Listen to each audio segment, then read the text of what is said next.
Wakat sank. CSET Wheaton we're beginning training today, and we're in the process of self-actualization.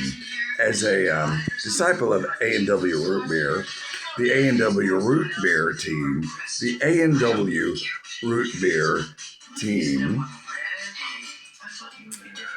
I want to quote Yoda.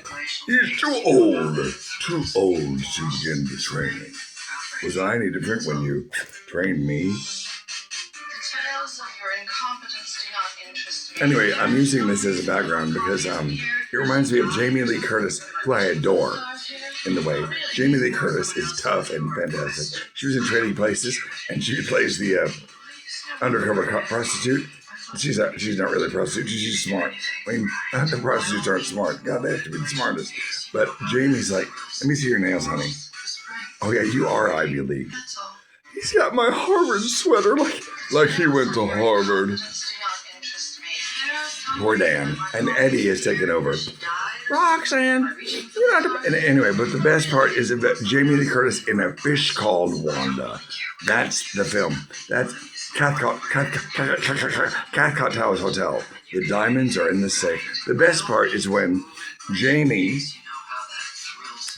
Cleese have made their bungalow getaway to have their affair. And Jamie is on the banister on the balcony, and she's listening to John, and John can speak languages really, really well.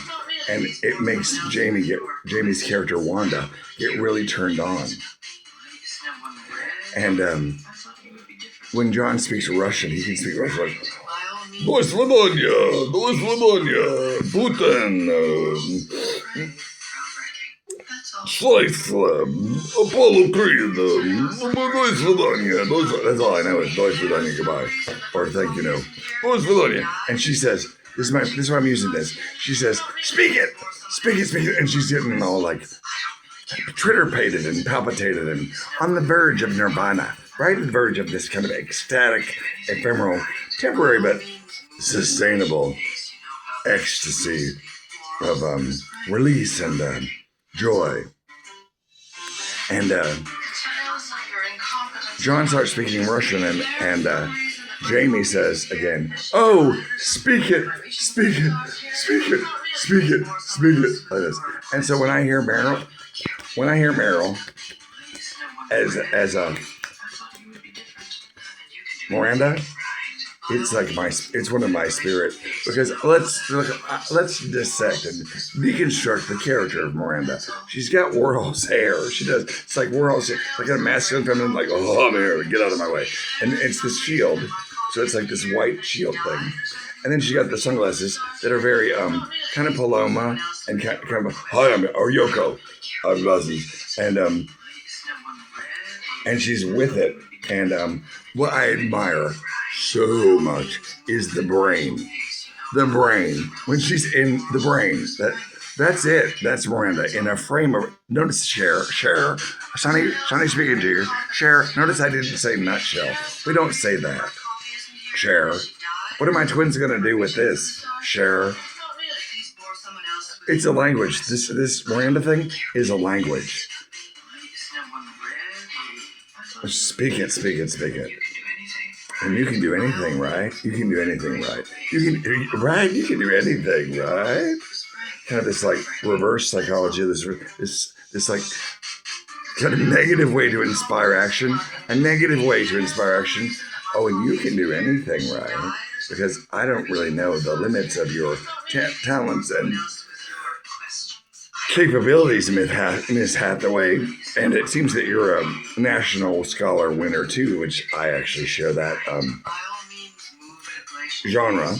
And this is a language; it's a mode of thinking, and it's a global mode of thinking, and it's a giant brain. So she's like, she can. This is what I like about Miranda, is that she can think all the way 20 years in the past, and she can think all the way 30 years in the future, and she's making decisions right now, and she's doing it as a woman in a man's world. Oh, yeah, and so she's got all of this going on, and she has her immediate concerns about herself and her countenance and her presentation of herself, which is one thing she handles on her own independently. Then she is also concerned with the twins and their well-being and their concerns, the twins, and going to school, and they're at Dalton, and they're probably going to go to Yale or the Sorbonne. Come on now, they're probably going to go to the Sorbonne or Oxford, maybe Yale. I don't think they'll go to Harvard, but in any case, because Harvard, they're really stubborn, and it goes like this. You can always tell a Harvard man, but not very much. Can you, Dennis? The man is Dennis, can you? Can you, Dennis? Can you hear me now, Dennis? Can you? Alright. Arrête means, what does arrête mean, Dennis? Does it mean sharpness? Does arrête mean sharpness, Dennis? Does it? No, Dennis. It means stop. By all means, move. By all means, just move. Just keep moving. Just keep moving. And eventually, those opposable thumbs will eventually evolve into cognitive awareness and action, and intuition will actually compel you to connect the dots. As Pee Wee said, la la la la la, connect the dots, la la la la la. It's a language. And when Meryl speaks it, it works wonders. Don't forget, please don't. I honestly, I admire. I have a whole crayon box of people that I admire. Crayon box. That's what they're like my action figures. They're puppets in my head that help me. You can use them too. Why don't you do this? Why don't you do it? Anyway, so this one, Meryl, at one point when I had a bunch of American friends, I eventually cleaned that out. Cleaned it out. But Meryl, God bless her. God bless Meryl Streep. Because for me, as a sculptor, Meryl shared with me the nesting dolls. The nesting dolls of the Russian nesting dolls from Ukraine and Prague, Czechoslovakia. We have the kernel inside, Colonel Sanders, the nugget inside, and we have these shields, like Japanese, like there's an in-group, out-group, and family. Japanese culture has this layer system, like Shrek, like ogres have layers. Meryl shared that with me in one image, and it basically was the key to my explanation for my views on religion, which are that the vortices view, where your spinal cord links you to the universe. It grounds you to the earth, and it links you to the universe. And you're on an individual path on the 360-degree dimpled sphere surface of the planet Earth. And each of you are on an individual path pointing up, let's hope. Or maybe down. But anyway, in any case, you're pointing on your own individual path. So you all collaborate. You don't compete, you collaborate. And Meryl helped me with this notion of the nesting dolls. All she did was show me the image.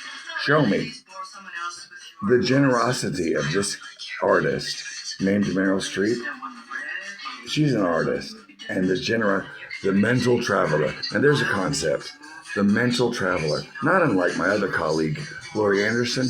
It's easier to sail around the world in a coffee cup than to see a whale when he comes rising up. In any case, these nesting dolls, for me, the kernel one, it's historical.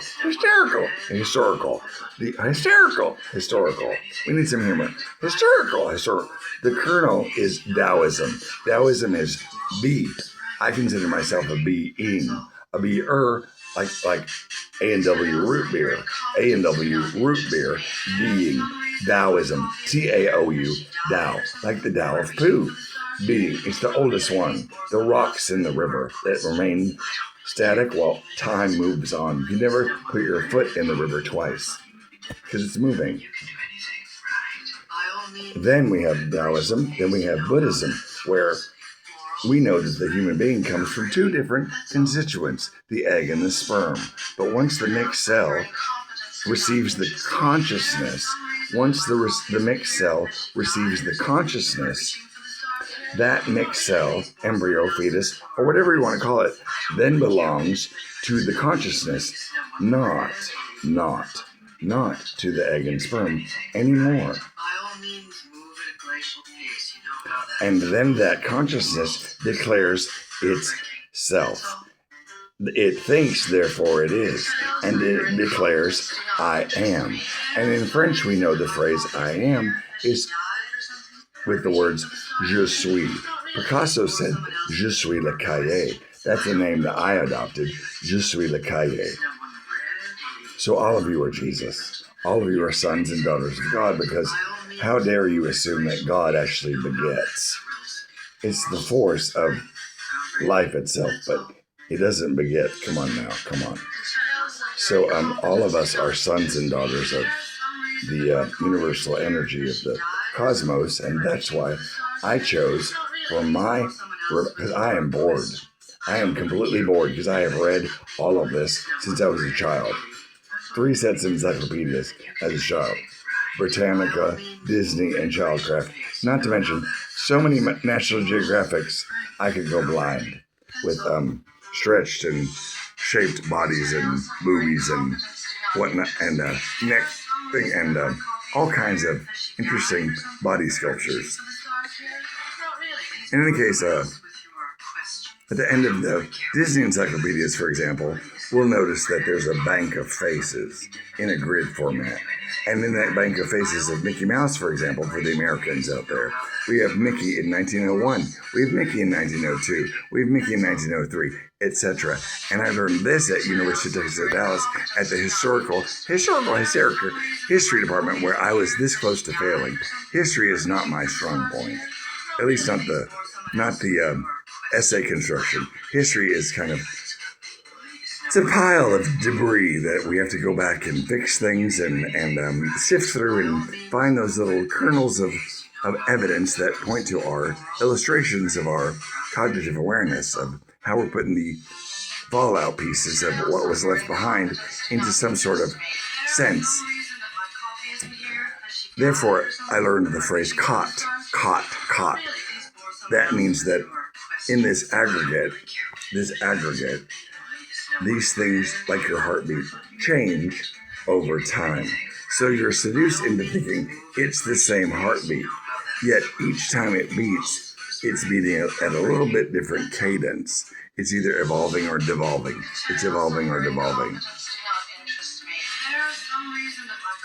So caught changes over time. So this grid structure of equidistant lines vertically and equidistant lines horizontally, enable you to imagine. It's a tool.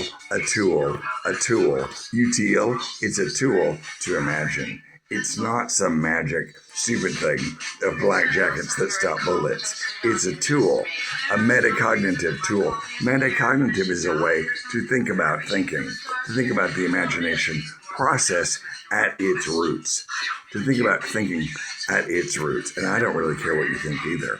I know what I think, and you're allowed to think what you think. And I'm thinking that I need to share this quickly, because obviously you're way, Miss Muffet, way, far away and behind. Is there some reason that my coffee isn't here? Has she died or something? Am I reaching for the stars?